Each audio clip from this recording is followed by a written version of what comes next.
This 10 o'clock. conference will now be recorded. Okay, I've got 10 o'clock and I'll call the meeting to order. Can I get confirmation of the agenda? And this is as amended, Lindsay? Yeah. No, sorry. No, it's not, Mayor Woodbury. We didn't have it. It was the committee of adjustment that was amended from this morning. Okay, good. So could I have a mover and seconder, please? Brian and Jason? Any discussion? Is anyone opposed? Okay, that's carried. Any declaration of pecuniary interest, you can declare now or at any time and send Lindsay the form.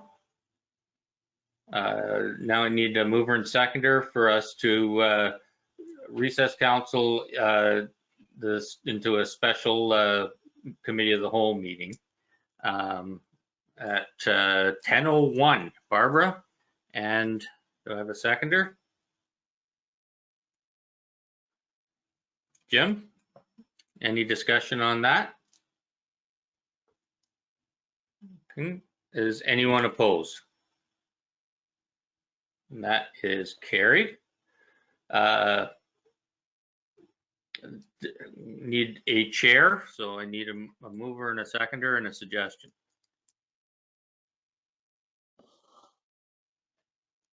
Brian? I'll move that Mayor Woodbury chair this meeting. Okay. Do we have a seconder? Jason? Okay. Any other? Yeah. Guess there's no comment.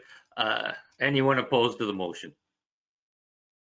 And that is carried. So just for everybody's information, if anybody does want a chair, one of the special meetings or planning or any of that stuff, it's a good, it's a good thing to do once in a while. So I don't mind doing it, but if you do, let me know.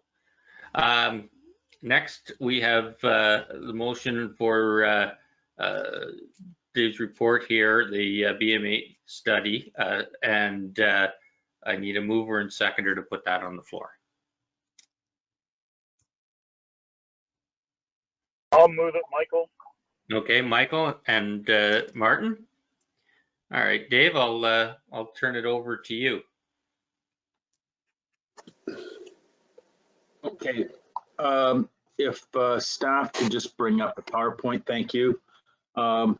So this is an 88 slide presentation. There's a lot of material in here, and it's trying to congest down from about over 500 pages of material, I believe, in the document, which I have in front of me, quite a large binder. But let's get into it and go through it on a slide-by-slide basis. So the BMA report is basically a municipal report by a consulting firm and compares mostly 2021 data. 114 municipalities participated. 33 municipalities were in our comparator, which is less than 15,000 people, and 81 other lower tier, upper tier region cities participated that were over 15,000. I think something I haven't reflected in here, but something that's rather good about this report is it includes all of Grey County municipalities are in here. So we had a very concerted effort to all participate. The analysis is based on the following municipal information: 2021 current value assessment, tax policies, levy bylaws, development charges, water sewer rates, FIRs, user fees, and then economic development programs. But there was little information for Southgate in that area. Next slide, please. So the Bma Executive Summary provides a kind of an overview of provincial comparisons, Grey Bruce comparisons, Grey County comparisons, and as well Southgate comparison to those provincial and other lower tier municipal data. Next slide.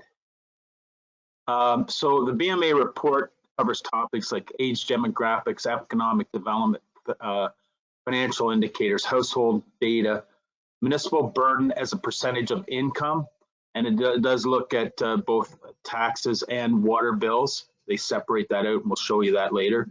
property assessment, residential property, revenue and expenditures, social economic indicators, tax comparison data, user fees and revenues, and water and wastewater costs.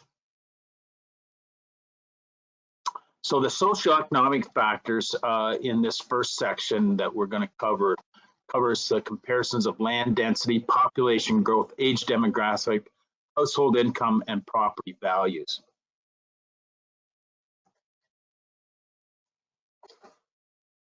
Next slide. So this is a comparison by region, and it shows Grey Bruce on the lower end of the scale related to population density per square kilometer. And so this is all of Grey Bruce with related to urban and rural areas that were somewhere around, I'm going to say about, looking at the chart, about 150 persons per square kilometer. Next slide. So then this is another look at it from a growth perspective. Graham Bruce is showing, I would call it increased growth, obviously, in the last 5-year window from 11 to 16 versus previous 2006 to 2011 was a slower growth. And you can see as you go into other regions, that growth is either in the GTA, it's lower, but it's usually, it looks like it's considerably less except for Grey Bruce, Southwest, and the Niagara region. Next slide. So here we get into the Grey Bruce comparisons, and it's a bit harder to see because of the size. Maybe we can pull that one up a bit in size, or you can do it on your screen as an option there. But this compares across the Grey Bruce municipalities, and it shows Southgate at 7,072 people as of the Canada Census numbers in 2006.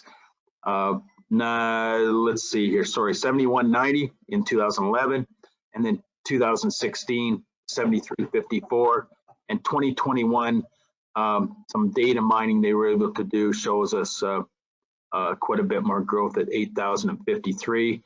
So the window of 2006 to 2011, we are 1.7% growth and 2.3% growth in that 11 to 16 window. When the we get more data in the future, it's obviously, I think we're likely as high as or higher than anyone when it comes to the more recent 2021. Next slide, please. This one gets into more of the Ontario comparison of land area and density in comparison. So it shows us as really kind of in that fourth spot. And this is really showing that our land area is 644 in comparison to the others on the chart, but we're one of the lower, or we're in the bottom 4 for population density per square kilometer at 12. So, as Dundalk grows, that'll obviously increase, but it just puts you in a perspective of other Ontario, Southern Ontario locations that have these types of comparisons. Mr. Chair, do you want to take questions as we go along, or do you want us to hold them till the end? Let's talk. I'm fine with the questions as we go along, for sure. Okay, if I might, Mr. Chair, I have a question. Absolutely. Thank you. Dave, I'm wondering, in particular to density, but it also would apply to other metrics, has there been any attempt to sort out agricultural land as opposed to residential land in terms of density? Because I'm thinking if we were to just focus on even urban area within Southgate, where would our density fall? It would probably still be low, but it might be interesting to see how we compare to, say, Owen Sound in terms of urban density. Boy, that's a pretty hard question to. I guess Well- I shouldn't say, it's a hard question to answer because they don't drill into Dundalk per se. They don't compare Dundalk with Owen Sound anywhere in this report. It's totally the municipality as a whole. So I think you really need to compare yourself to the Grey Highlands of the world and West Grey and so on, Meaford. It would be nice to have that data, but they don't drill down to our urban footprint and our square kilometers. I mean, we could do some assessment of that, I guess, on our own if we wanted to. But I mean, I think it's a good question, but I think the reason that we look at it as this report is our costs are for Southgate as a whole, not Dundalk individually, although we may want to assess that, but it just this slide's really putting perspective that it kind of drills back to, you've got X amount of kilometers of roadway and square area of land that you got to look after based on a density of 12 people per that square kilometer. Yeah, no, I understand that, but I guess some granting metrics from the province does break out the percentage of farmland in each municipality.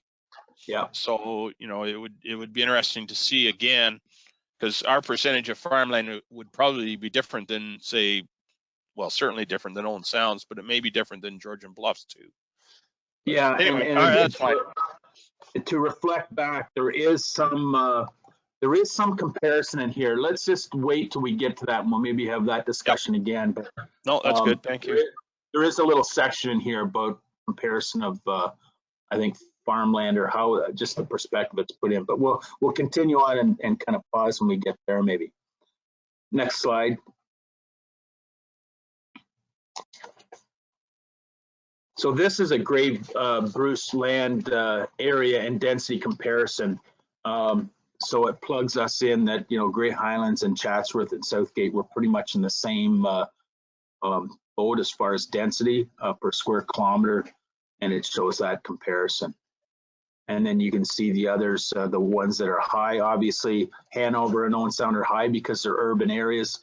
Saugeen Shores, again, that higher developed area because of the water likely. Next slide.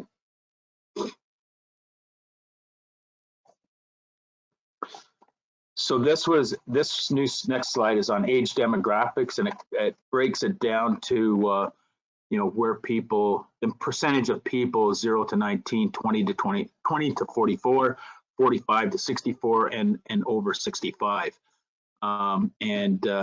We see that Southgate is, I would say, I think it's maybe changed a little bit. I think in the past we've been higher in over 65, but we're actually one of the lowest in the county.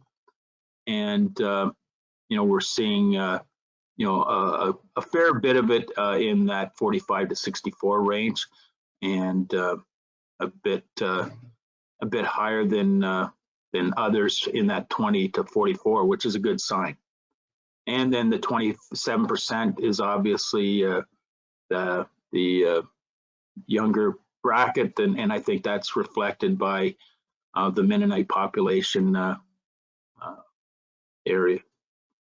So, and then you can compare that to the bottom where we're at in comparison to the province and to the Grey Bruce areas as a whole. Next slide. So regional household income comparison. Grey Bruce is kind of in the middle, I guess you'd say, of that outside the GTA and the Waterloo, Wellington area. We're comparable, a little bit less than Simcoe and Niagara areas, and a bit more than Southwest, North, and Eastern. Next slide. And then we have the Grey County comparison. Again, kind of plunked in the middle at 95,490 per household. And you can see, Blue Mountains, Saugeen Shores, Kincardine, Grey Highlands, and Georgian Bluffs a little bit more. Next slide. Regional residential property comparison. So again, price of housing. I mean, I think this is likely still a little bit dated, but it does put it in perspective. Likely there's been some change, but Grey Bruce area kind of, again, plunked in the middle, very comparable to the last slide. Next slide. So the next part of the section, and maybe we'll just pause there if there's any questions on those first slides. Seeing none, we'll continue with property taxes analysis. So this is going to look at the assessment, tax ratios, and property taxes across the residential, multi-res, industrial, commercial, and farmland areas. Next slide. Regional assessment per capita comparison. Again, this shows Grey Bruce more on getting near the top, but GTA obviously the highest. But we're very comparable to Simcoe and kind of Waterloo, Wellington, with Niagara, Eastern Ontario, Southwest, and North being below us. Question? Yes. Dave, I tried to figure out on my own what the difference between weighted assessment and unweighted assessment is, and it's not entirely clear to me. So I'm wondering if you could just help me with that, please. And maybe for a better answer, I'll pivot that to Liam, please. Sure.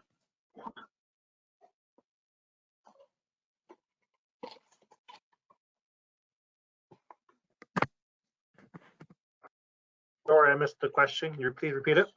What's the difference between weighted assessment and unweighted assessment, please? Okay, so everyone receive an assessed value, and not all properties are taxable though. So there are some properties that are exempt. They'll receive an assessment value, but they're exempt. So the properties that are taxable are weighted against the other properties. Very good. Thank you so much. Okay. So this is the next slide. And here we see that, again, regional assessment change comparison. So within the larger comparators, you can see that the assessment change over the windows of 17-18, 18-19, 19-20, and 2021, that we've seen some significant assessment growth as far as, or change, I should say, not growth, change based on ourselves, but in comparison to others, we're actually likely on the lower end of the scale. In the middle years for sure, because there were some pretty heavy increases, and we're about comparable in the 2021 period. Next slide. Mr. Chair. So this, go ahead. Thank you. Hi, it's Barbara. Dave, now those low percent change comparison for regional assessment for 2021, I suspect that that's because MPAC took a holiday through COVID and they only sent out reassessments for properties that actually changed. Correct. And we could be in for a big surprise when they catch up. Yes. Again, maybe Liam has more to add there. There's no doubt they're kind of, I think they're still kind of paused, but I think they're going to mobilize to bring that back. Do you want to comment further, Liam? The comment I'll make is that yes, when the assessments come in, we will be shocked at how much they've increased. However, the theory is a lot of properties will have increased for a similar large percentage. However, the reality is some properties will go up 25% and others will only go up 20%. So it will shift in that way. So I guess properties that go up by a higher percentage will have to bear more of the burden. Follow up. Just we can only hope that things settle down and they stabilize before MPAC ramps up and starts sending out the new assessments, because during the 20 to 2022 period, real estate went crazy. So, thank you. With that said, I would say it's all relative in the amount of the assessment, whatever it goes up, will go up pretty consistently. And like Liam said, not really be too far apart from one another, much more than 5%.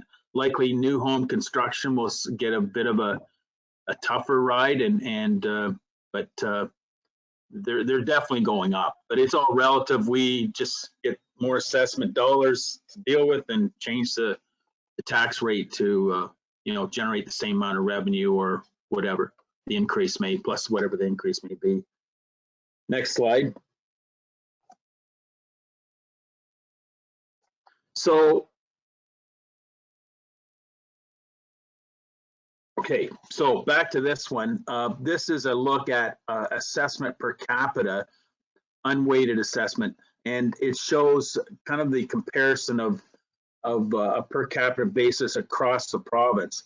And this is being the range that we're in. Chatsworth there's on the top, and you can see the municipalities that are comparable to where we are. This isn't the whole list because it's much more exhaustive, but it's kind of the group that we're in the range of. So, others on this part that's in close proximity to us is, Chatsworth, West Grey, Center Wellington's, Fergus, Georgian Bluffs, Wellington North, obviously Mount Forest, Meaford, and then ourselves and Southgate Shores that's in the region. And it shows, the unweighted and weighted piece, that this is kind of the midsection where, where you at when it comes to the weighted part, and we're in the low region or low area of that assessment. Next slide. So this is a slide I'm referring to in relation to, it kind of gives you a perspective of farmland. So, it tells us that based on, unweighted assessment, we are 41% of our properties are farmland. So that kind of gives you a perspective a little bit, and only North Perth, Mapleton, and North Middlesex have a higher percentage of farmland to other assessment comparisons. Meanwhile, on the right-hand side of the slide, I'm providing the comparison that, so Southgate's at 41% when we look at unweighted. If we look at the weighted assessment piece, we're at 12.8. So maybe that gives you some perspective on your question there, Brian, earlier on this discussion. Next slide. Grey Bruce assessment change comparison. So again, this is looking at 2021 unweighted and weighted, and Southgate's in the middle of the group, and we're unweighted and we're a little bit on the lower side when it comes to weighted assessment. And then you look at the bottom, so we're 181. Whoops. We're at 181 compared to 206 for Grey Bruce, with the median being 180. So we're just above the median.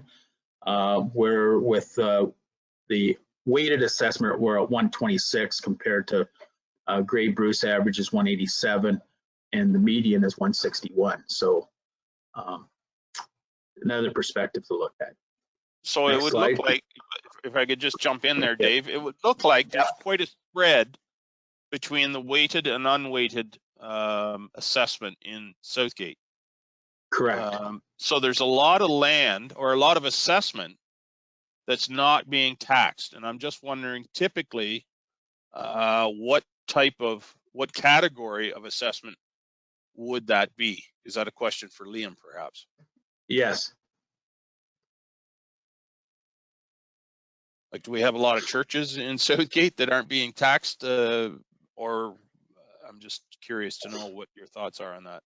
So yeah, so any religious institutions, and then there's a lot of, like, the post office would be considered non-taxable, but then they would be subject to appeals, so it's separate out. Yep. As well as there's a lot of wetlands that are the conservation lands that are exempt. So I'd have to go back and find out the details exactly, but those would be those type of properties. Sure. Okay, thank you. Next slide. Sorry, just quickly to jump in there to, would that, how do our roads come in given our previous conversation today? So they would be untaxed? Sorry, what did you say, roads? Yeah. Is Yeah. Liam, is that Yeah. classified as unweighted? I mean, weighted? I don't know. It's a different, Well, yeah, no, our roads non-tax? Our roads aren't assessed at all. It's only, Okay, so they are, I guess they're exempt, but they're not even assessed to begin with. So thank you. Okay. Believe we're done with this slide. Next slide. So this is another look only with the unweighted assessment trend comparison. So where it's gone, and we see significant trending up in our assessment compared to others in our area. And that's been driven by, you know, the increased pressures on farmland, likely specifically, and, you know, the residential growth or the residential real estate values in our community have, you know, compared to what they used to be, you know, 5 years ago, 10 years ago, we could say they've maybe skyrocketed. But again, 2.4 last year, again showing the kind of the slowdown in the assessment process. Next slide. This one is a comparison of tax ratios, and it's looking at the multi-res, commercial, and industrial. And really, to make a long story short, that we're just you know, these are rather flat type as a rule, but it does show some ranges as well. Next slide. And this is a gray assessment ratios comparison. Again, they're fairly consistent across the board by municipality. And depending on whether, you know, urban or rural does make a difference in some cases here. Next slide. So this is the tax ratio comparison of us versus others. And so multi-res were lower, commercials and as well as industrial were lower. Next slide. So regional property tax residential comparison. And this is across the province, and we're at 2,780 for a bungalow, 2-story 42, and senior executive 6,600. We're very comparable with the higher end, and for single detached bungalows, we're definitely considerably lower than the provincial average and the median. Next slide. Regional multi-res property tax comparisons. Again, Grey Bruce as an area is below the average of the province, but very comparable to on a high-rise per unit basis. Next slide.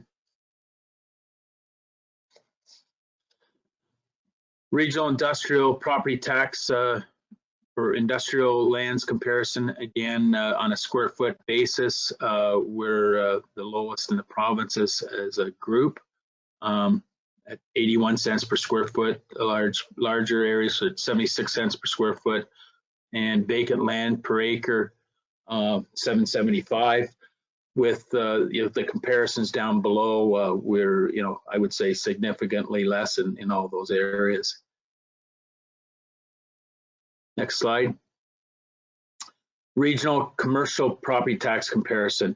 Again, on an office per square foot, you know, neighborhood shopping areas type square footage, and hotel per suite and motel per suite. which we hardly have any of here, but in Grey Bruce as an average, we're below in all of those areas except the hotel one for some reason. Next slide. Dave, Yes. just to hop back to the regional industrial property tax comparison, what I read from that is that Bruce Grey is an attractive place to put your business, tax-wise. Correct. From a tax perspective wise, yes. Okay, thank you. Okay. Let me just catch up myself here. Grey County Municipal Levy comparison. So what this does is basically compare the net municipal levy per capita and the net municipal levy per $100,000 of unweighted assessment. So when we look at Southgate, the average for the province is $16.95. The average for Grey and Bruce is $18.87. And we're below both for those two at $14.56. And then when it comes, and that's for the per capita basis. And when it comes to the per $100,000 of unweighted assessment, we're low there as well. But in the same kind of group as I would say, West Grey, Blue Mountains, ourselves there, and then Chatsworth, Georgian Bluffs, and Hanover. So sorry, and yes, Hanover. No, sorry, Grey Highlands. But again, it appears that the rural communities are fairly close there in that unweighted assessment when we look at it at $100,000 comparison. Next slide.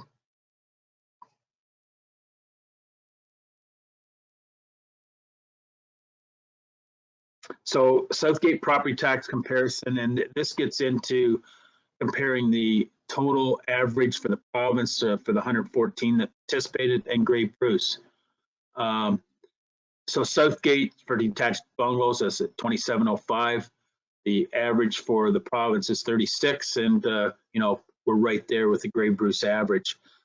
Two-story, 4,000, 4,700 for the province, and 4,200 for, so we're a wee bit below the Grey Bruce deal. Walk-up apartments, 793, and that's at 898 for the region, or for Grey Bruce area. Not a lot of comparison, some of this other stuff, because we don't have them. High rises and shopping and office buildings and so on. But industrial vacant land per acre, we have a property tax comparison. We're at 1,000. The region is at 775, and for the province, we're at 4,500. Again, not a bad place to be, I think, when it comes to that number in comparison to the GTA and to the south of us. And I think we're competitive with the position we're in and the proximity to the 400 series highways. Next slide. And this is, again, a comparison of Southgate for property taxes compared to the province and Grey Bruce for the two areas of per capita, which we looked at earlier, and then that per 100,000. So it just gives it, again, a different perspective that you can look at. We're less in the province and we're less in the region, and we're less on for both. Next slide. So this is getting into social economic factor comparisons. This group of slides, anything we want to reflect back on in this last group? If not, next slide, please. So there's only 2 slides on this in this group, but this is a comparison of kind of a lot of the stuff we've just talked about and reflecting it on one document. And you can see, where we are for land density in comparison to our Grey County comparators.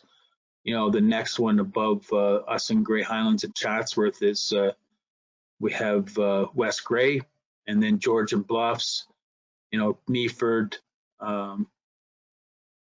is right there as well. So anyway, population, you can see that growth piece. in the 2011 to 2016 window that, we're at the 2.3%, and obviously more since then, but really the only one that's really had significant growth in that window has been Blue Mountains.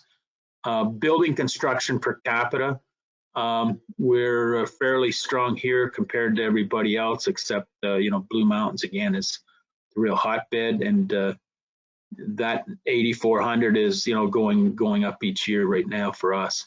The estimated average income per household, so this is another look at where Southgate is compared to others, and really Georgian Bluffs, Grey Highlands, and Owen Sound really being the only ones that are above us. The weighted median value of dwellings, so this is the value of a dwelling, again in comparison. We can't put a 2022 number on it, but 260 compared to the rest on the grid here. This appears that we're pretty competitive, but I would say that we've likely jumped above some of the ones that are even above us right now. The unweighted assessment per capita, again, the comparison there in comparison to the average of others and the average of the county, and then the weighted assessment, again, another perspective to look at this as one slide. There's a lot of information that we've congested in here, and it just gives you a perspective of the position compared to the rest of the region. Next slide. This is same kind of information, only a look at it for Southgate, and really drilling down to comparing us to the comparators in the survey and Grey Bruce. So our density 12, where Grey Bruce is 166. Our population increase is 2.3, which is above the regional average, but below the provincial average of the 114 that responded. Household incomes, don't need to say a lot more about these last four, but again, you can see that we're where we are with household income and weighted median value for dwellings, and the unweighted and weighted per capita issues for assessment. Next slide. So now we get into development comparisons, and next slide shows some pretty aggressive construction in our region over the the previous 3-year window that this survey assessed here. Grey Bruce being in the lead, and Wellington, Niagara, and rolling down through, you can see they drop off, but pretty significant regional construction in our area. Next slide. So this is a slide that kind of throws us, I believe, yes, throws us into the mix of the whole group of where things are at from a regional building construction activity, compares lowest to highest, with Southgate in the top 5. So we're just below Blue Mountains, Minto, Thorold, Pickering, and then there's Southgate. And our growth is at, and I am having problems seeing as well as you are. So the percent, what that is the percentage of growth in 2020. And this is from a standpoint of, let me just be clear here. And then the last one is 2020 per capita. So this is the growth in building construction on a per capita basis of $8,435 per capita.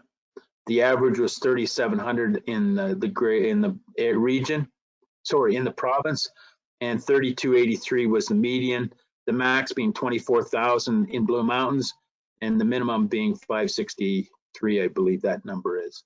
So this is a pretty significant slide to show that we are aggressively growing based on 2020 data. Next slide shows the Grey Bruce building construction activity trend, and again, building construction value in dollars and this is based on 18, 19, and 20, and we've over doubled in the last 3 years, or in the 2020 to 2018 window, you know, starting in 18 at 27,000, and now we're at 60, almost 70, $68,000. We're a 3-year average of per capita of 56, 54. So really, the only one that's really significantly above us is Blue Mountains, and slightly above is Saugeen Shores for the Grey Bruce region. We're kind of next on the list on a per capita basis in relation to into the growth we've seen in the 3-year window. And anyway, any comments on that one? Maybe I'll just pause there. Okay. Just a quick question, Dave, if I might.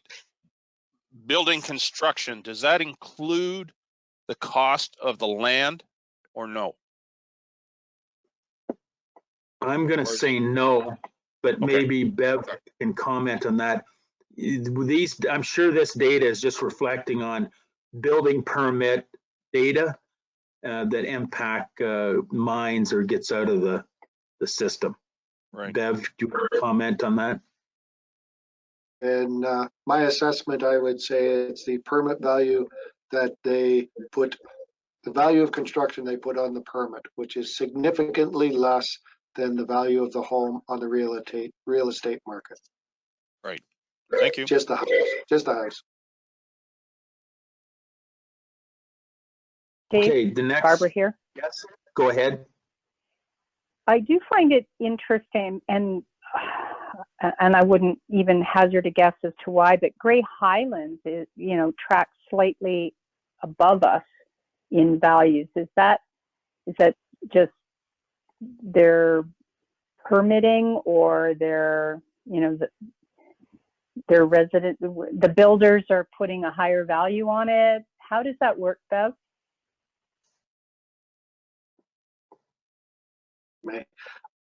I am not 100% positive, but my opinion would be they are building more custom homes, which usually contain a higher value.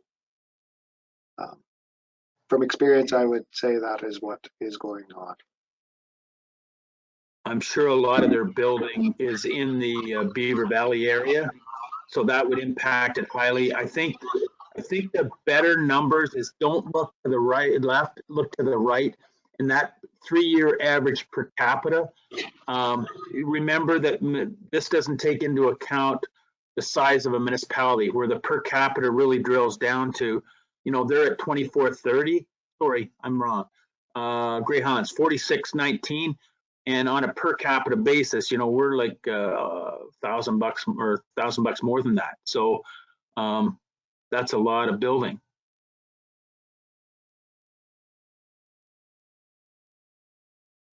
Anything else there? If not, we'll move to the next slide.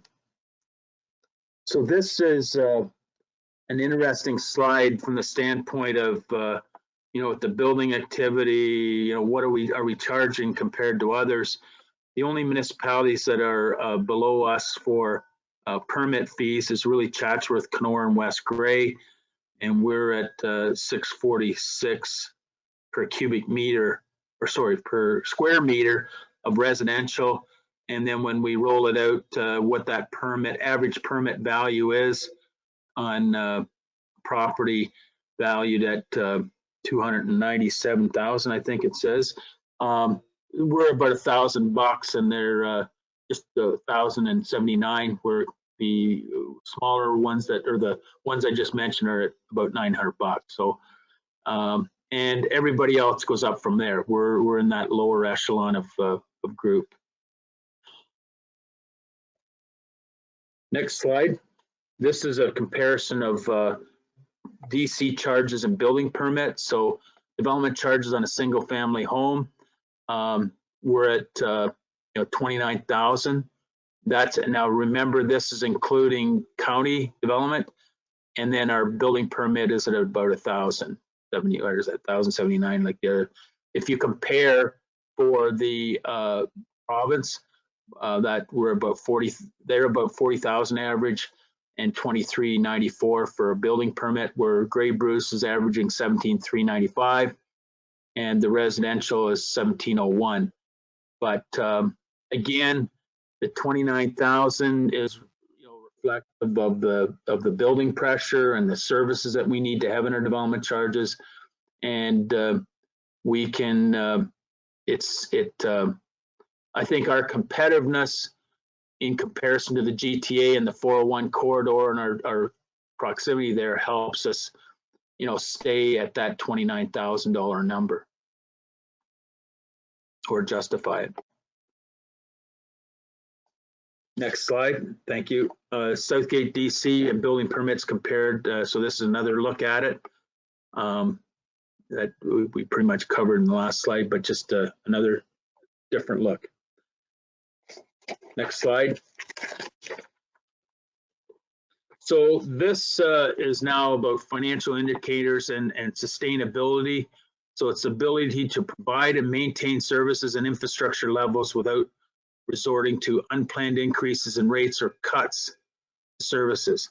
Financial position per capita is looked at. Assess the composition ratios, so the estimated life of an asset and life remaining, and the net financial liabilities ratio. So that's the net financial position as a percent of our own source revenues. We could go to the next slide. So what this shows is the regional financial position. So on a per capita basis, about let's see here, 51% of the financial positions are greater than $1,000. 9% are between 30% are between 0 and 1,000.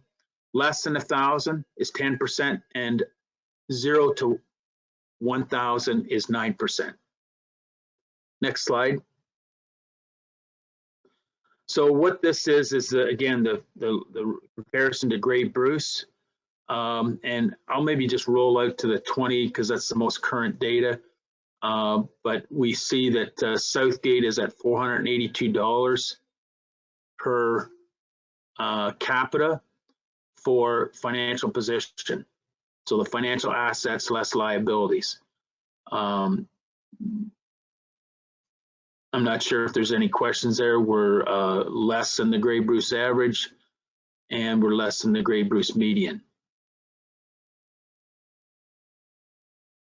Okay, next slide.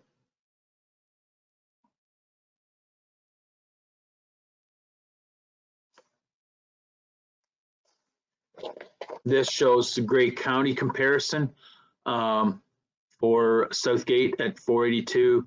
The tax asset consumption ratio is 39.1, and our net financial liabilities ratio is at negative 0.3.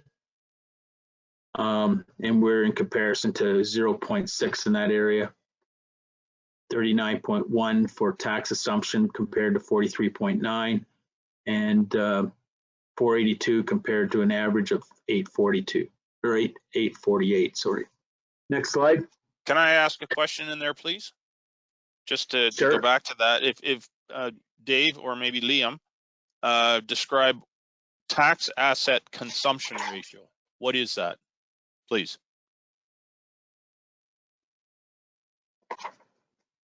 Is that depreciation or is that something different? So it's the estimate of the useful asset life remaining in the asset. In terms of so like it's well, yes, but well, I would say it's more so in dollar value. So you could say it in years. It's all depends. Well, it all depends on what you're. In actual fact, it is. Right. It is. So there's really 39 point, and correct me if I'm wrong here, Liam, but 39.91% of our asset value is remaining available. So the lower that percentage ratio, the more, shall we say, elderly or decrepit our assets are. Correct. Yeah. Okay. That's okay. Yes. Thank you. Okay.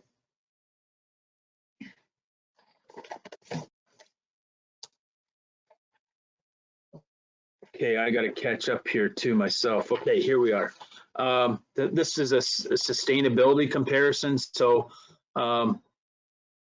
we've added in here that 2020 was 37.9, sorry, 37.5, 2019, 37.4, and in 2018 was 39.1. This is for Southgate compared to the averages for the tax consumption ratio. So that's basically saying is we have been investing in bringing that up from where it has been. The financial position for per capita, there's the comparison there, and we've seen these before in the other slides. Next slide. So this is financial indicators as far as flexibility, the ability to issue debt responsibly without impacting credit rating. Also the ability to generate required revenues. And we'll look into the reserves and debt side of the equations here. Next slide.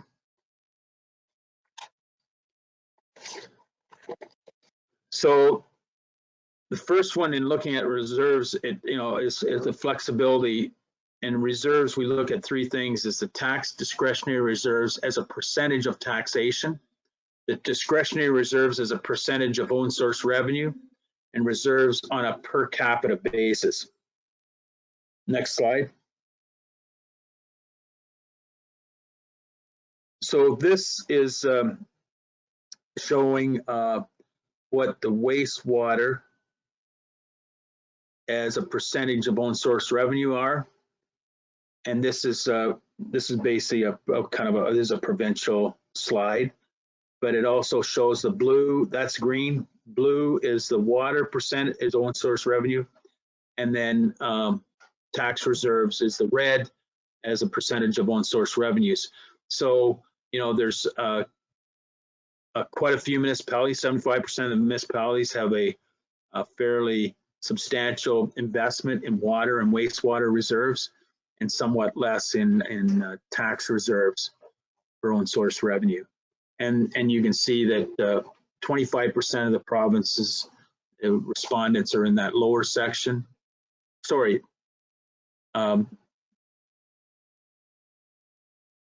So 0 to 25% of the respondents in this range, and this is the range for the 26 to 50% of them, and 51, and then greater than 75 is in this range. So it just shows more success in those different areas for the greater investment. Next slide. So this is a Grey County comparison. It shows the survey average for Grey County at 88.7%, and Southgate is at 77.8% for tax reserves as a percentage of taxation.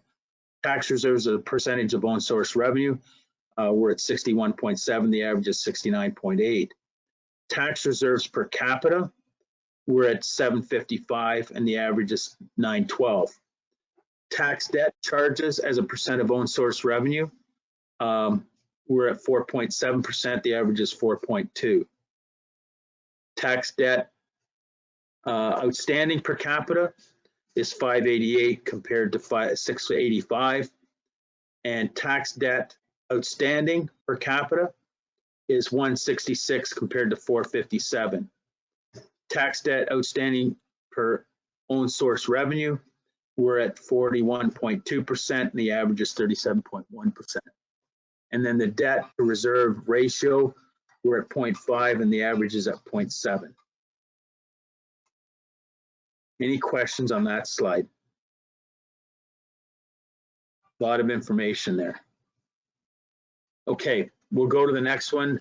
This is kind of depending, it's both flexibility or vulnerability depending on where we're at, but debt, tax, so we're going to look at debt and talk about taxes, tax debt interest as a percentage of own source revenue, debt charges as a percent of own source revenue, total debt outstanding per capita, debt outstanding per own source revenue, debt reserve ratios, and tax debt outstanding per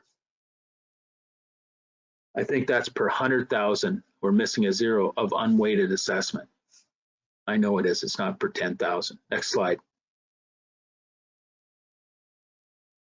So again, this is another look as to taxes, water, and wastewater. So regional debt indicators comparison. So water and wastewater has a significantly more debt. Greater than 10% is 86 for wastewater, 89 for water, and 2%, 2 to 3%.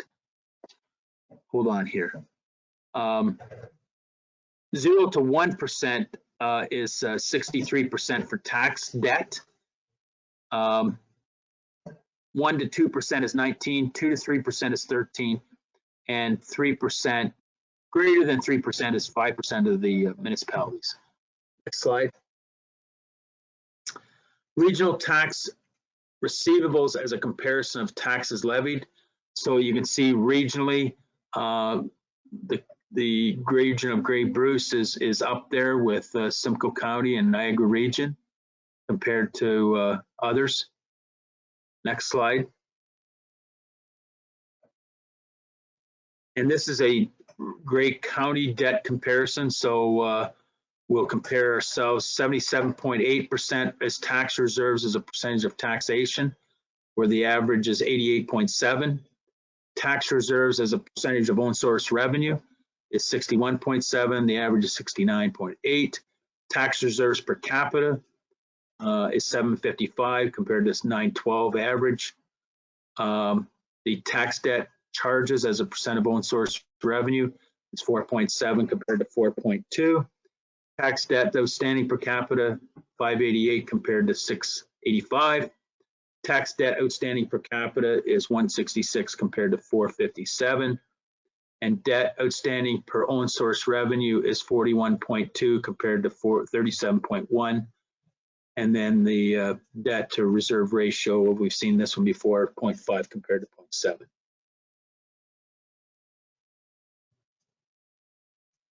Okay, revenue and expenditures analysis vulnerability. So taxes received as a percent of taxes levied, rates coverage ratio, and debt can be vulnerable. Just to point this out, debt can be a vulnerability if overextended. So we just, there is some conflict when you go through, and I'd say maybe errors in the BMA report in relation to some of this, but I just want to make sure that, we look at it with the right lens of whether, it's maybe a benefit or it could be vulnerability. Next slide.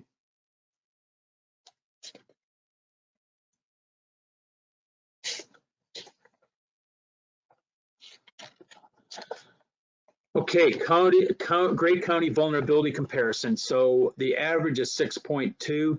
Southgate is at 16.2, the highest in the county. Rates coverage ratio is at 91.8, and we're at 107.8 as a percent. So again, that's taxes as a percentage of taxes levied that are in the receivable status. Next slide. And this is yes. Sorry, my mute button is delaying, so I apologize. So that means, as a receivable, that means debt in taxes in arrears.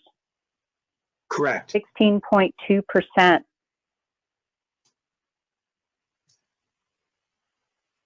Yep. Wow, thank you. And we, we've got properties in tax sale. I think some of that is, the challenges of, increased taxation and so on.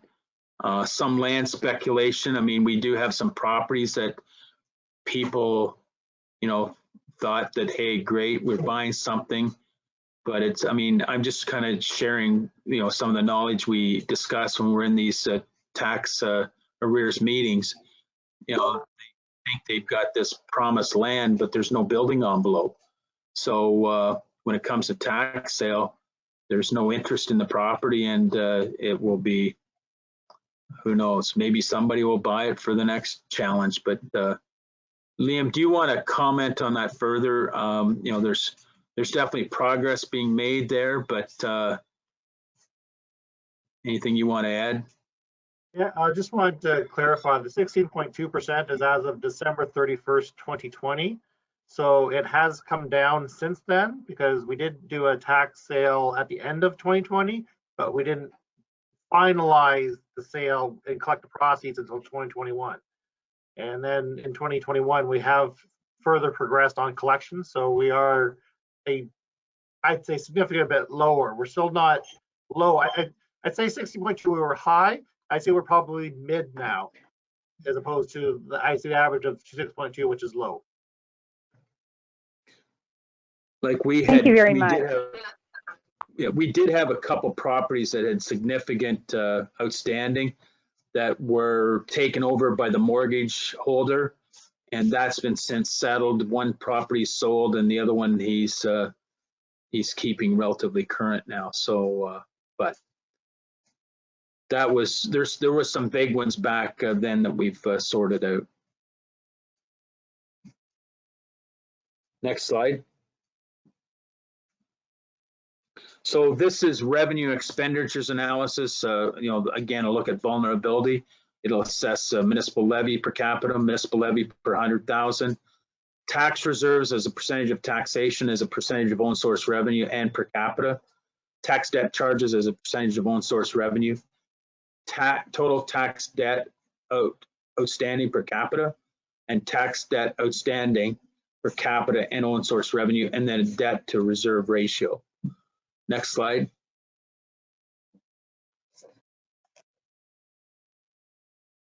So this is a kind of that regional look, and Gray Bruce on the lower end of the scale for the levy per 100,000 of assessment, and quite high on the levy per capita. And that's just on a population basis. Fewer people drive that number up. Next slide. So here we are on here as being for Southgate in comparison to the average is 1887, and our number 2021 levy per capita is at 1457.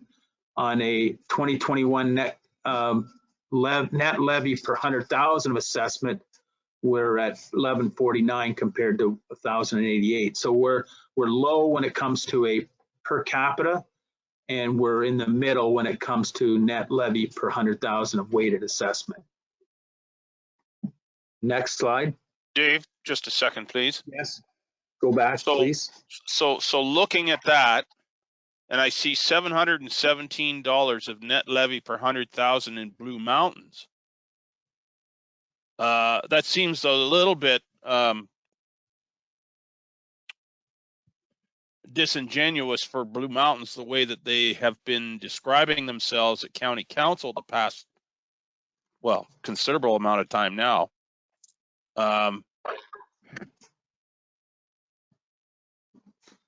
Anyway, it's rather illustrative, I think, if you think about that number for a few minutes and think, well, why are they complaining when their own taxes are the lowest in Grey County for 100,000 weighted assessment? Yeah, I'm not going to get into a lot of debate about that, other than on a per capita basis. I was just pointing it out. Thank you. Yeah, you can have that discussion and debate at county council, but you know, the per capita, it is high. But again, I would suggest that number shouldn't be taking that, because they have a lot of absentee landowners or absentee property owners that may not be, because I think their population is only around 7,000 or 8,000, yet their assessment is fairly high. So anyway, yeah, good point. Next slide, please. This is a Grey County comparison. Again, looking at Southgate is at 16.2 compared to the average of 6.2. So again, this is the kind of that same look. at rates, taxes, tax receivables as a percentage of taxes levied. And then the other one is rates coverage ratio is 107.8. Next slide. So this is on 2020 vulnerability indicators, tax reserves as a percentage of taxation. So we're at 77.8 and the average, survey average is 88.7. Tax reserves, a percentage of own source revenue is 61.7 and the average is 69.8. So we're a wee bit below that. Tax reserves per capita, 755 with the survey at 912. The debt, we're at 4.7 as a percentage of own source revenue and the average is 4.2. Total debt outstanding per capita is 588 and compared to 685. Tax debt outstanding per capita is 166 compared to 457. And tax debt outstanding per own source revenue is 41.2% compared to 37.1 for the average. And then our debt to reserve ratio is 0.5, the average is 0.7. Next slide. So this is a regional user fee and comparison related to development charges and showing that the Grey Bruce average compared to the other comparators. And I don't think we need to dwell on this a whole lot other than maybe over on the far side. We can see where, at the lower end of the scale for the region, kind of in all areas, and maybe just slightly higher than that's the southwest area and eastern. Next slide. So Grey Bruce user fees and revenues comparison for development charges. So this is a good one, I think, to look at for where we are on all these areas. So Southgate, based on average, we're at 29 and the average is 17. We're at, and that's for single family. For multi dwellings, 3+ bedrooms per unit. We're at 20,350 compared to 17. No, sorry, compared to 12. Then the multi dwellings, 1 or 2 bedrooms per unit, we're at again the same 20.350 compared to 12. And apartment with greater than or equal to 2 per unit, 2 bedrooms, I imagine, per unit is, sorry.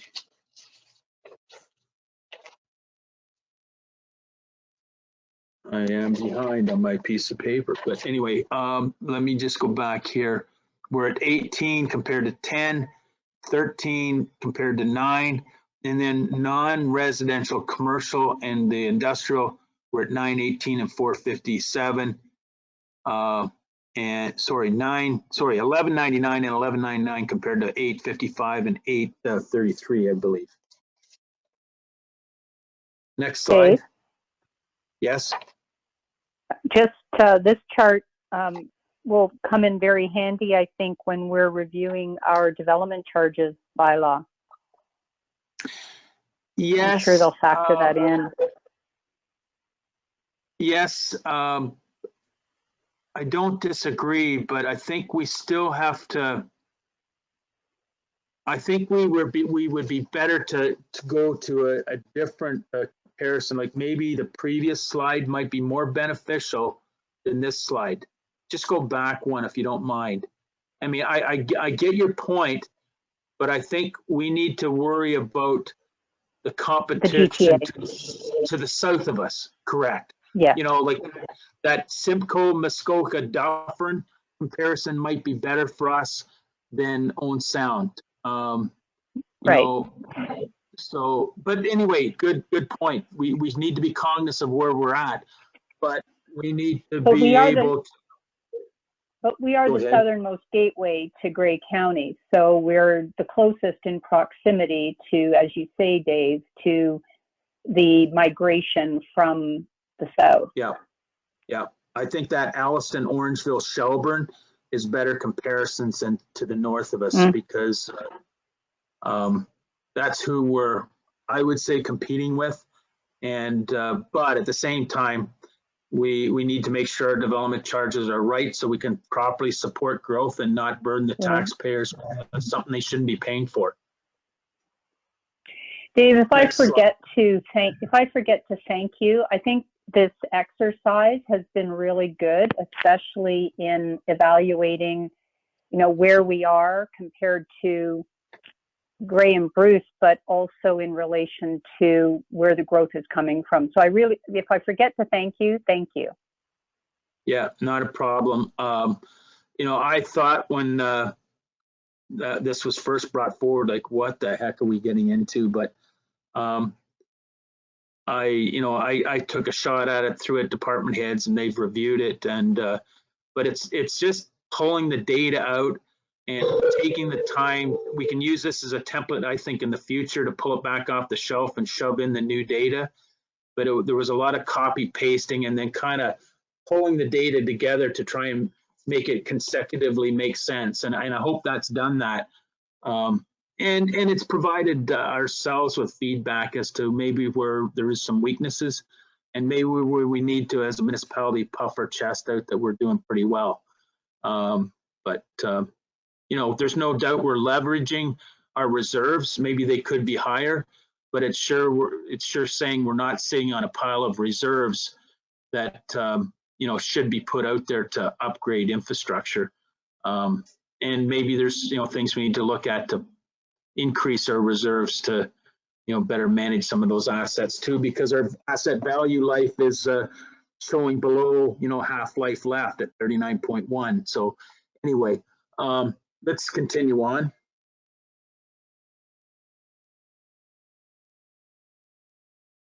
And again, this is just a comparison again of DCs to the rest of the world. We're 11,000 below the Ontario average, let's call it that, for the 114 municipalities, but we're 12,000 higher than Grey Bruce area. And then residential permits, I think we can be proud of that. We're in a good place. We're in the lower area. I keep thinking when the amount of money we're putting away in reserve in the building department, but it definitely is preparing us for a rainy day, that's for sure. And I think it's reflective that we maybe need to make more investments and reinvest that money in providing services, because we did have a conversation the other day that we may need more administrative help to support building department. But again, that'll be paid by building. It'll come out of the building reserve to provide better service or increase the service level. Next slide. Water and wastewater. So we get into this. This is kind of interesting because I really like this kind of tail of the tape, let's call it. We look at water costs, sewer costs, but the affordability indicators really are good feedback. So it tells us what our property taxes as a percentage of household income is compared to the rest of the world, and what our water and sewers added into the property taxes are as a percentage of that household income. Next slide. So here it shows, and let's just focus on residential right now, because some of the ones at the top end we're not even there.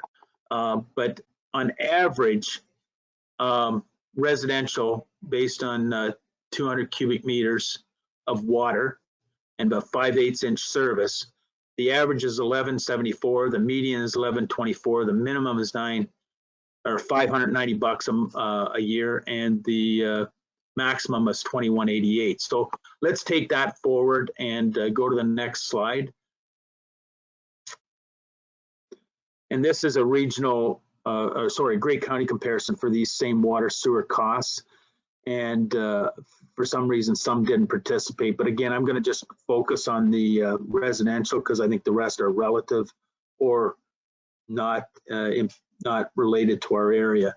We may be in that small industrial or more small commercial industrial, but I don't think we're billing those kind of amounts.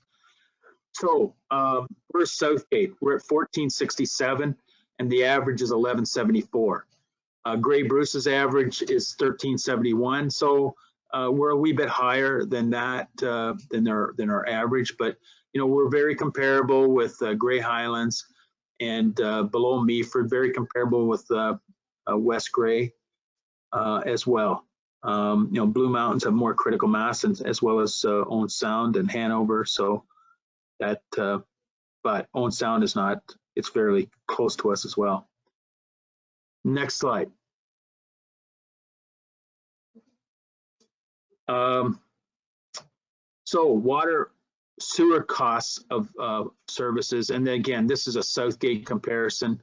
We've seen this before, but another way to look at it on that one line, you can see we're below or above the average and above Grey Bruce. As the population grows, I think we'll see definitely some efficiency in Dundalk in those numbers in the coming years. Next slide. So this is the affordability indicators that I was talking about. Next slide. In relation to that whole estimated value of a house, the average residential taxes, we've seen these numbers before. Then we get into, you know, you've seen the number was in relation to, I'm just looking on here. I believe this is the one that Southgate isn't on this slide. Just looking here again. No, but it shows the comparators for what some of the communities are in the province. The next slide, I think, gets us closer to where we are for Grey Bruce. Thank you. And Southgate, you've seen these before, but the average household income is 95. The average in the region, Grey Bruce region, is 1,000 or 101,000, 102,500. The average residential taxes is 3,500, and we're at 33.89. The water is 1467, and the average in Grey Bruce is 1295. So if you take those numbers, the total municipal tax burden is 48.56, and the Grey Bruce average is 48.48, which is pretty close to the same. The total municipal burden as a percentage of household income, we're at 5.1%, and the average for Grey Bruce is 4.9. So we're in the middle for both of those in our assessment. And again, this is an area that population growth will help, definitely for the water and sewers. The regional tax water sewer burden cost comparison. So this shows kind of rolling back to on a regional basis, 4.9 for Grey Bruce. Sorry, next slide, please. 4.9 for Grey Bruce is kind of in the middle, with Waterloo being less than the GTA because of population, and Grey Bruce is kind of stuck in the middle with Southwest, and then those less populated areas there's Niagara and Simcoe, Muskoka are higher. We go to the next slide. This is a Grey Bruce comparison. And so when you go to property taxes as a percent of household income, we're at 3.5%. The average is 3.8 for the region, 3.6 for the Grey Bruce area. When it comes to water and taxes as a percent of household income, we're 5.1, and the averages in Grey Bruce and the province is 4.9. So we're right there, but slightly higher. But I think that's a kind of an interesting look at it to just ensure we're not maybe too high or too low, but everybody would like it to be lower, I'm sure. Next slide.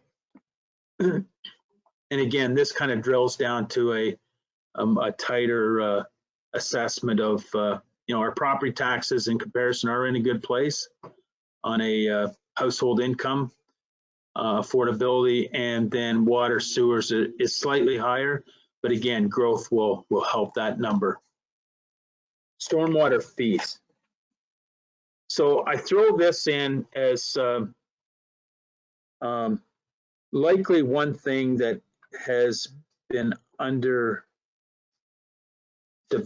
I'm going to say, in Dundalk prior to amalgamation and since amalgamation, because what we've been doing is trying to, as we reconstruct streets, to either put in for the first time urban stormwater services, or upgrade them or put them in for the first time. Obviously, all the new subdivisions have stormwater capability and so on, stormwater, capacity, storage to control discharge.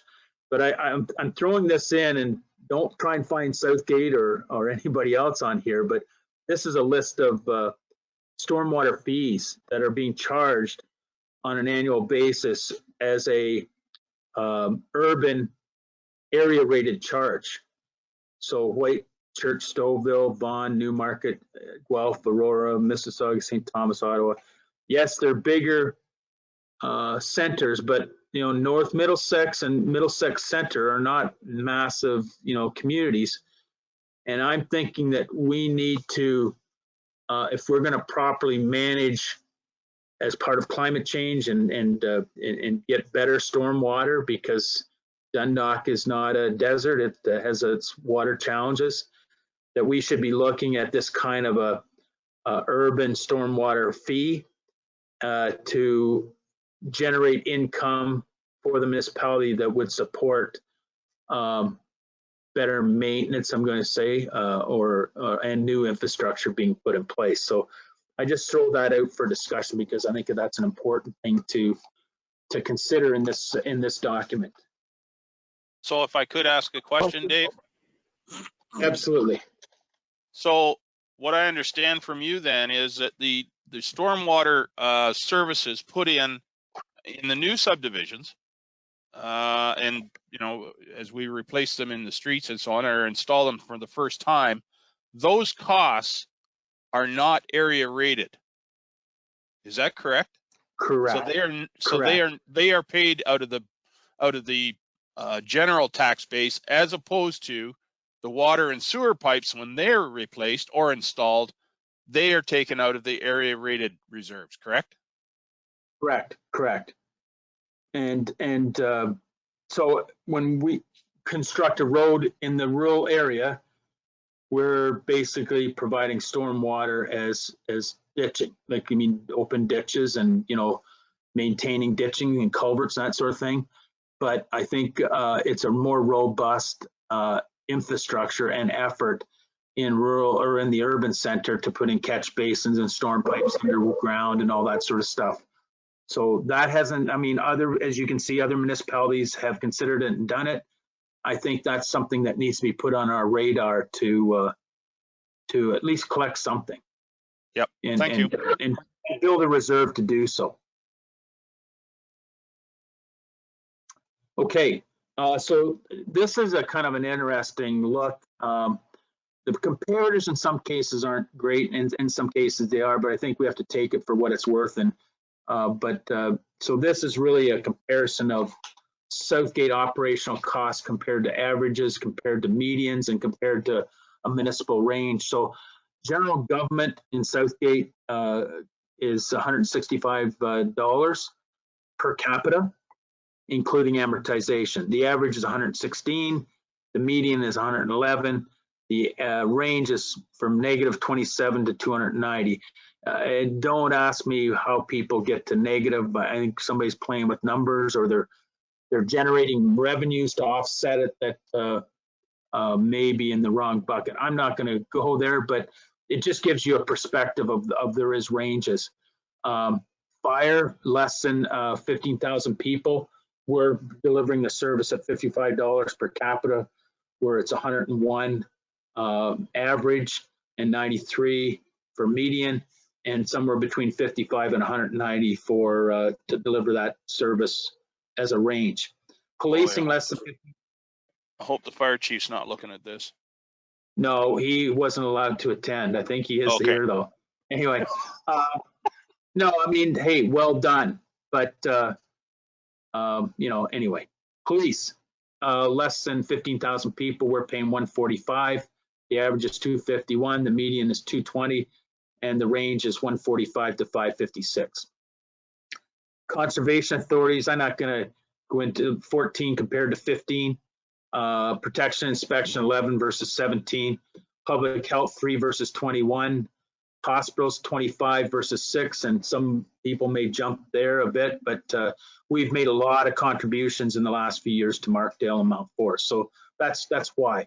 So you have to take those kind of bumps in the road into consideration when we look at these numbers. Library, less than 15,000 people, we're right in the middle, 31, and the average is 32.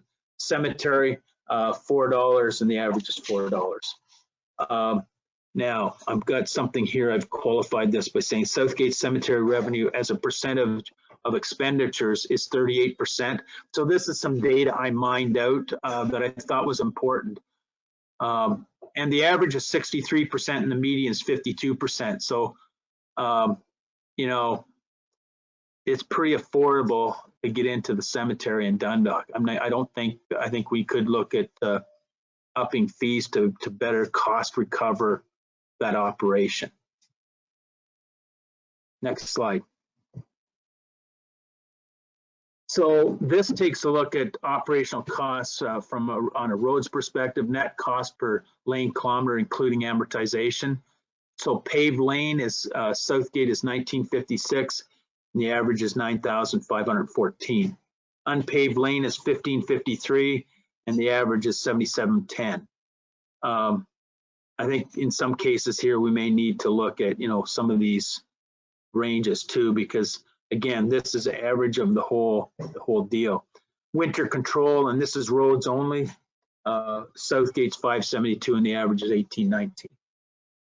So it's showing some affordability there. Next slide.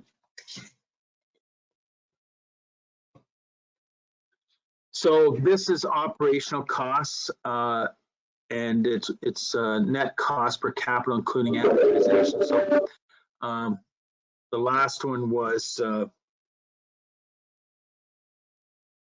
sorry. That last one was per kilometer. This is per capita. So paved lane is 106 compared to 160.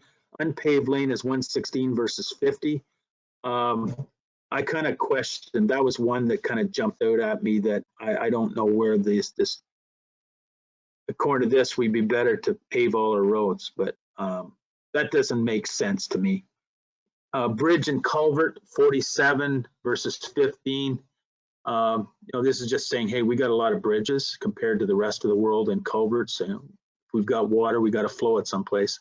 Traffic operations, and this one's kind of an odd one to me too, that we're above the average, but it's 81.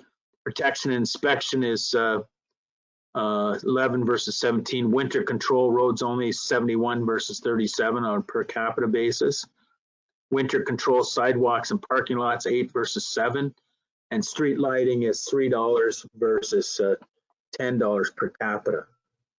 So some of these numbers in the middle, if you just go back for a second, some of these numbers in the middle are just saying, on the previous slide, per kilometer, we're doing okay, but we don't have a lot of people to pay for that kilometer. That's what it's really saying here.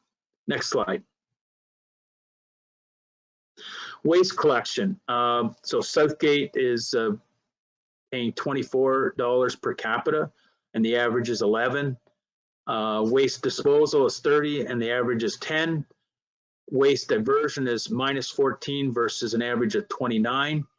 And conservation authorities are 14 and the average is 15. So I just want to drill down a bit into the waste side. Is Southgate's waste collection revenues as a percentage of expenditures is 11%. The average is 85% and the median is 13%. Southgate's waste disposal revenue as a percentage of expenditures is 26%. The average is 74 and median is 65%. Southgate's waste diversion revenue as a percentage of expenditures is 633% versus 47 and median 30. So our system is showing that there's some cost recovery and we're doing the right things, but it does, at the end of the day, it costs us more for collection and disposal. But I had a conversation the other day with Linda Swanston at the county, and I think we can be pretty proud of, you know, we talked about in the early days when we put this collection system in that, you know, one pass by one collection truck and now two on some days is really providing that one trip that picks up everybody's waste and saves people going to the transfer station like we did years ago. So from a climate change perspective in waste collection and disposal, I would say we're way ahead of our time. And you know, we're generating revenues because of what we're doing to do some of that cost recovery, but it's a system that's serving the community well, and I think highly respected by the community. Next slide is Southgate's operational costs, and this is for Parks Rec on a per capita basis. So Parks is $6, the average is 46. Rec programming is 3, the average is 21, and rec facilities is 45, and the average is 94. Recreation facility revenue as a percentage of expenditures is 28.7, and the average is 19.3, and the median is 18.5. So this is an area that we're doing quite well in, but again, an area that we're going to need to invest in to maintain or manage the services that we're being asked to provide. If I could, Dave, I'd like to jump in there and say, if you think back to early in this report and you look at the median ages and so on in Southgate, these numbers are accurate but not good. They reflect what we're probably spending, but they don't reflect what we should be spending or could be spending in terms of what people maybe need. And I think we're going to, as you indicated, I think we're going to have to invest some more, particularly, I think, in programming, because of the large number of youth in our community. They're going to require that, I think, and they deserve that. So just some thoughts there on that one. Thank you. Yeah, I mean, we're ramping up in that area, and I think you'll see some things happen this year to enhance programming and put more dedication there and support recreation. Okay, next slide. And I think we're at the last slide, but I'm going to stand corrected.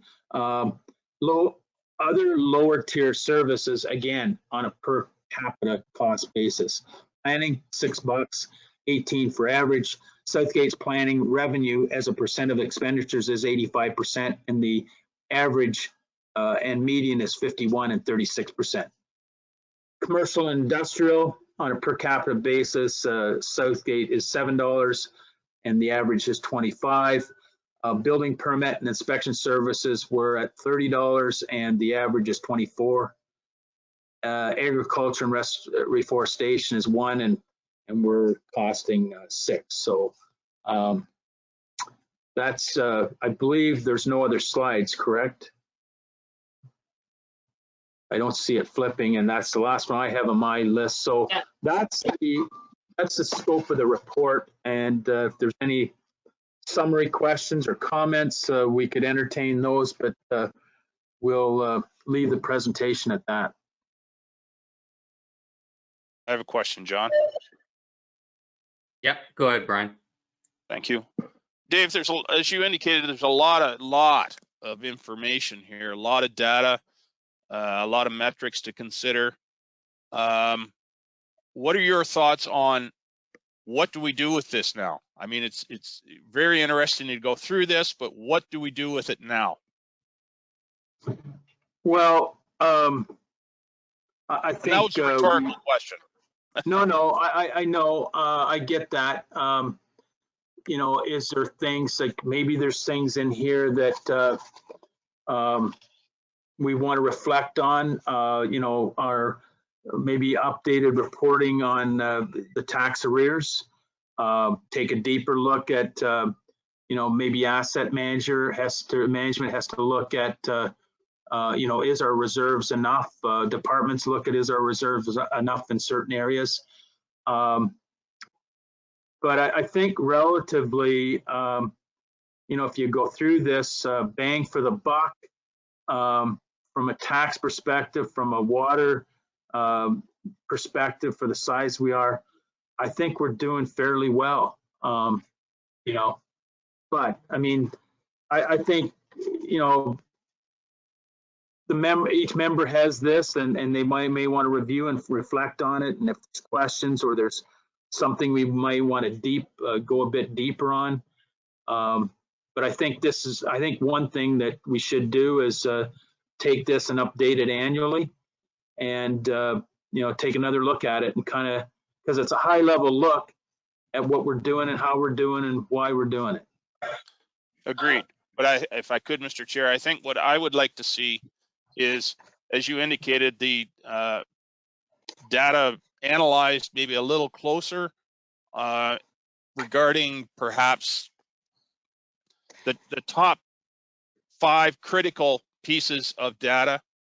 And are we getting better? Are we worse? What are we potentially going to do to make them better, or make them worse, or could make them worse? That sort of thing. As I said, there's a lot of stuff there. It's just a lot. And we have an individual on staff now that refers to himself as a data analyst. I'll leave it to the rest to decide if that's accurate or not. But I think we need to use the skills that we have in-house to maybe drill down a little harder on some of this stuff and tell us what are the critical data pieces, what are the critical metrics, and how do we keep them in front of council to make sure that we're not starting to stray off into deeper water. Thank you. Okay. Yeah. Liam? So my comment would be is that as we continue to evolve the budget process and financial reports, for example, like that unpaved versus paved road measure. I think when we pass a budget, we can sort of analyze how much are we spending per lane. And at that point, I would more focus on how we did compared to ourselves the prior year, with the knowledge the average is something else, because the reality is everybody accounts for their numbers a little bit different in which accounts they put it in. And general government, do they all leave it in there, or do they allocate those costs out to various departments? So I think we need to focus on how we do compared to ourselves year to year, and then compared to the average. Yep, agreed. Thank you. Yeah, really good point. One of the things too that I think we have to keep in mind is any of these charts and the numbers that we're seeing can't be taken as just a screenshot. It's got to be in relation to a lot of other things in the report. We can look at some of the numbers and say, oh, we really need to bring that up, but maybe we are, like Liam said, maybe it's how it's reported, or we are in another way. I think that's my word of caution with it, is if we could, pulling out individual numbers sometimes can give us a skewed look. But yeah, I agree with Brian. I'd like to see this used and in the forefront more. Any other questions or comments? Okay.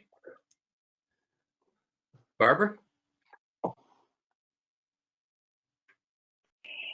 So given, Dave, your comment that maybe this is something that we want to update annually, do you want a formal direction resolution so that your successor has something to go by?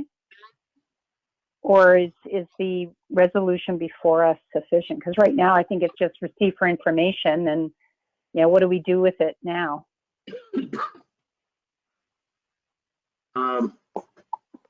I'd like to give you what you need.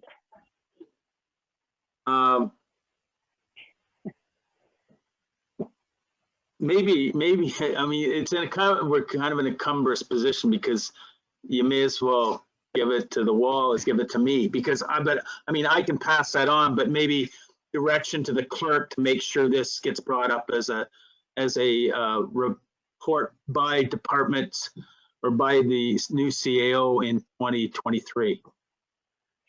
And perhaps it's part of the budget process. Maybe this is something that, I mean, it's definitely data that multiple departments are going to be visiting, I think. Yeah, so just to respond to that specific comment, and I think it's a good one, but I think you need to reflect on this report as your feedback to the 2023 budget. The new data will not be out until after we do our budget in 2022-23, but I think it's a good reflection on, okay, where our budget was and our investments. I mean, and then take a look at, well, how do we do?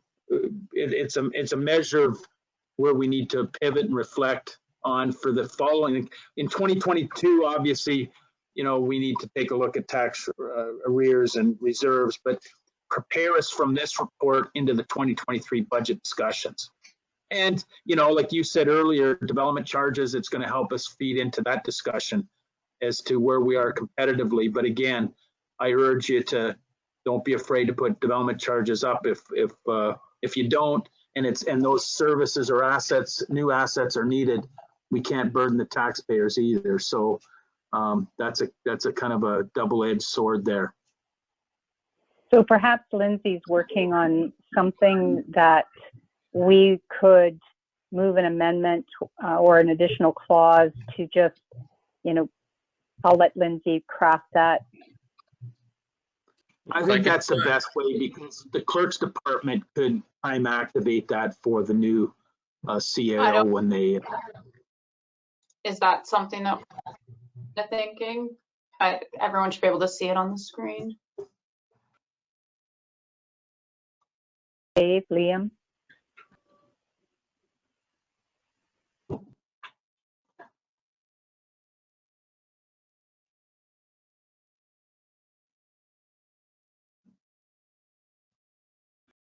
I would change it to use this data following the 2023 budget process,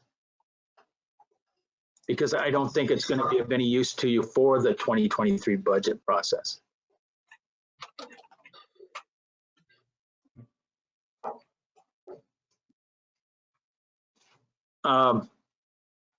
After forward, and I guess I'm going to critique it to think how I would want it if I was the person to deal with this, is to bring forward a 2022 BMA report summary.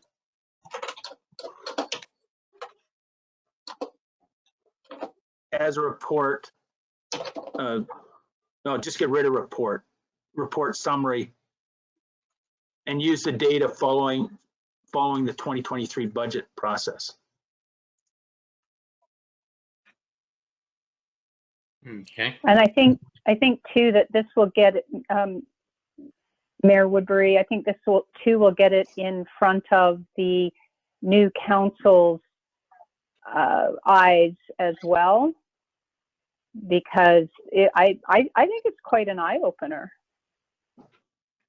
I don't understand it all. I mean, I admit that I don't understand it all, but like Mayor Woodbury said, I mean, sometimes the data doesn't speak for itself. You have to drill down a little bit further. But if this gets the job done for staff, I would move the amendment. Okay, Dave. Just add in, if you would, Lindsay, after BMA, just put municipal study report. And that's exactly what's on this binder. Okay. Do I have a seconder for that motion?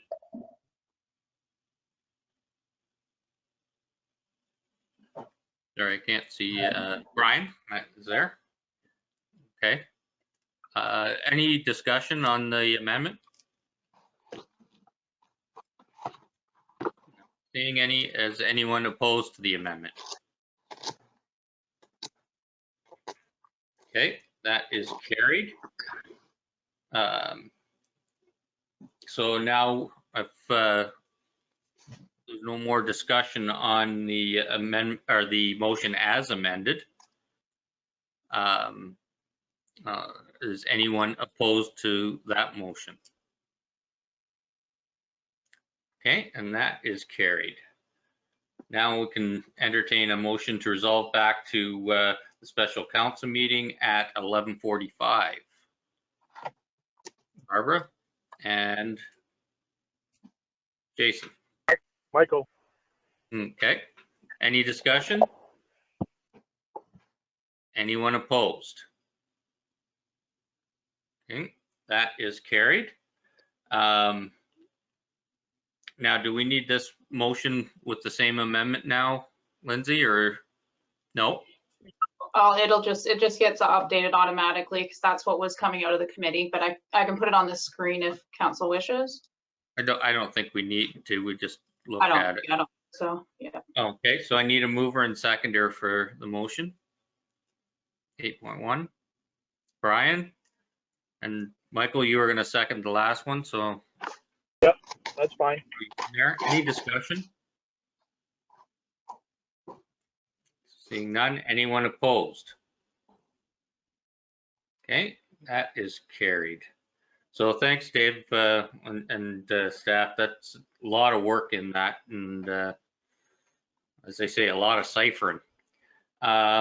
Next, we have a report from Clint, 9.11, and that's that we received the comments and recommendations on Bill 109 as information. Barbara, are you going to move that? I was going to I would, but I think maybe we need a motion to go past noon. Do we, or the meeting started at 10, so with the 3 hours, it's 1 o'clock. Oh, okay. Okay, thank you. Yep. And you just moved this motion because you had your hand up. Do we have a seconder? Martin? Hi, Clint. How'd you like to fill us in on this one? I'm not going to rehash this. We went over it at the last council meeting. So this is basically just a summary of that report. That if council's in agreement, that's, well, the resolution was to submit these comments to the province by the end of the day on Friday. Okay, thank you. Brian, do you need a soapbox or are you good? Nope, I'm good. It's just going to be sweet and to the point. I want to thank Clint for bringing these forward because it was, I think it was on my motion to do that. So thank you, Clint, for bringing these forward for our perusal. The only one I would take issue with is number 6. I don't disagree that delegating authority for the site plans will not solve the housing crisis, but it is a step in that direction. Site plans are, I would suggest, primarily a technical review of stuff. And I don't believe there's need for political oversight for something like that. We've already set out the parameters of what a site plan must meet. Why not let staff do that and reduce the time that stuff is delayed waiting for a council meeting? But that's just my thought. But otherwise, yeah, I like your comments, and I'm supportive of sending them on to the province. Thank you.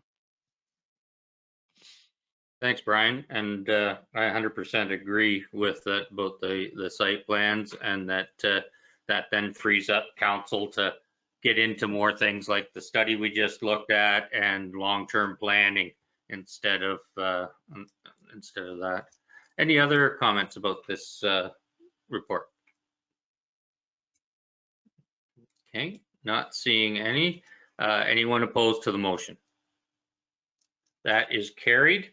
And Clint, I also would like to thank you on behalf of all of council for the time you spent on this and for your insight. Next, I need a motion to go into closed session at 11:49 in order to address matters related to litigation or potential litigation and personal matters about an identifiable individual. and that's the legal opinion on the CAO hiring process and drainage easement, and it'll be a verbal report. And we're going to keep Jim Ellis and Bev Fisher, Caleb Best, Lindsay, and CAO Dave Milner in attendance with us. So do I have a mover and seconder for that? Brian and Martin? Any discussion? I'm just kind of curious. I don't know if I got that email of that site to go to, the link. Yeah, you would have got it this morning, Councillor Shearson, about 8:45. Oh, okay. That's probably why I was on the phone. So, okay, I'll look it up. Okay. So I will see everybody over there. Okay.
Okay. I think all we're missing is Michael from council. So we'll give him a second here. And then what we'll do, Lindsay, is I'll get you to read that that motion when we start. Councillor Shearson is, Yes, this is me. Okay. perfect. We have Great. everyone, John? Yep, good.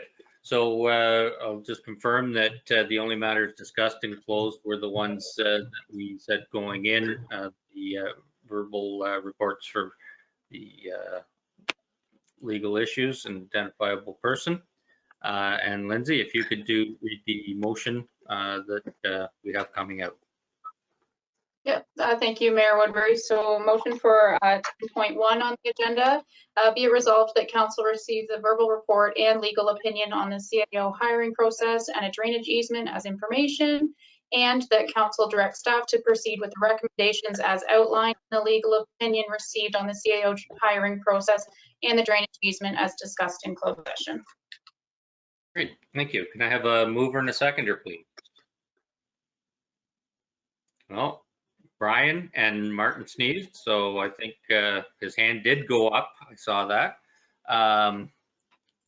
And I guess any other discussion would have had to have been in closed. So I'll call the question. Is anyone opposed? And that is carried. And again, I'd like to thank staff for all they did with preparing for that. We have the confirming bylaw. Need a mover and seconder. Jim and Barbara, any discussion? Okay, Lindsay, I'll let you do the vote. Thank you, Mayor Woodbury. Recorded vote called for the confirming bylaw. Councillor Rice?